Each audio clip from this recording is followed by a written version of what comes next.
Hi, Candace. How are you? Hi, Kevin. I'm doing well. How are you? I'm doing great. Thank you. Thank you so much for joining me. I really appreciate it. Absolutely. Happy to. I hear you have some delicious recipes you're preparing for us today. I'd love to hear about them. Absolutely. So today marks the very beginning of the Vidalia onion season for 2018. And so to roll it out, we're kind of doing a lot of fun stuff. And one of them is coming up with some cool recipes. And the one I'm going to show you today is actually a slow roasted Vidalia onion soup that I think really emphasizes the natural sweetness that the onions bring. And so it starts with the onions in their skin or in their jacket. We actually take them and wrap them in aluminum foil and make sort of a package, if you will, that we roast these onions in. And we do that so that we can collect all of the natural juice from the onion as it roasts, because that juice or that broth really makes the backbone of our soup that we're going to make here. So wrap them up tight so that none of that steam can escape, and then we pop them in our oven at 350 degrees for about an hour or maybe an hour and a half. And when they come out, they should be super tender. I mean, all the way to soft to the touch. And so once they've cooled enough that you can handle them, we'll take the onions, we'll pop the root end off, we'll squeeze them directly into the blender carafe, and we will actually make our soup directly sort of in the blender with these roasted onions. Now, we don't want to get rid of all that juice that's collected in the package. We want to pour that into the blender as well, and then we'll add into the blender a little bit of mascarpone cheese. I just think that milky sweetness of the mascarpone really complements the onion's flavor, but it also adds to the creamy texture of the soup when it's all said and done. We'll add 1 clove of garlic, a small one, just enough for a tiny little bit of heat and spice, a big pinch of kosher salt, and then a few drops of lemon juice just to kind of balance that sweetness of the onion. And it's as simple as blending it up and adjusting its consistency. So we'll blend it until it's really, really smooth. And then depending on how much liquid was left behind from the onions, so it can be a very small amount all the way up to quite a bit, we may have to adjust it with a little bit of broth or stock. And so you could use chicken stock, you could use vegetable stock, whatever you prefer in this case.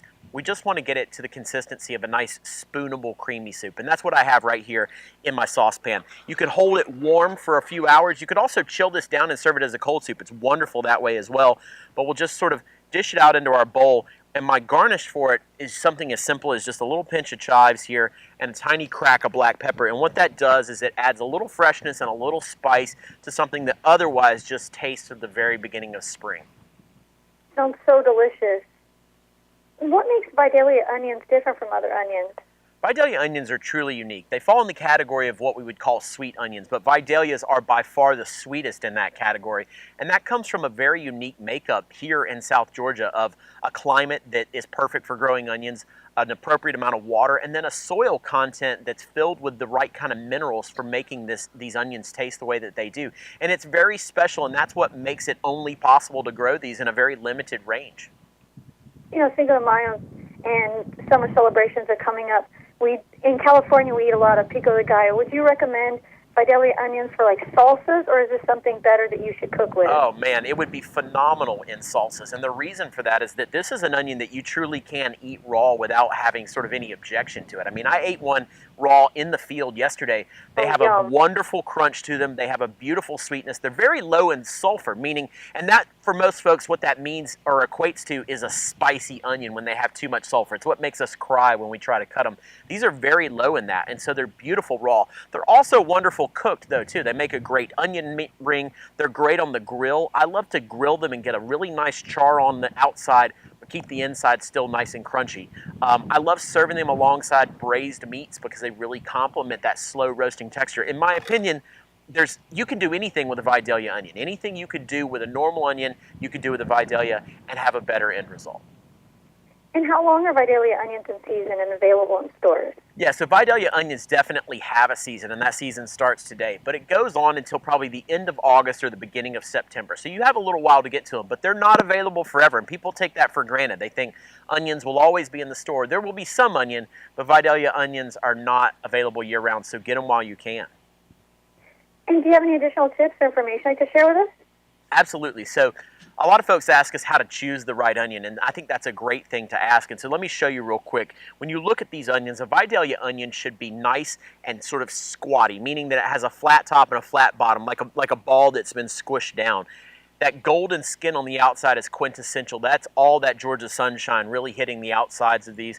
And then you can do a test here where you push on the top of it. This is the part where the green stalk would be. You're testing to see how firm it is.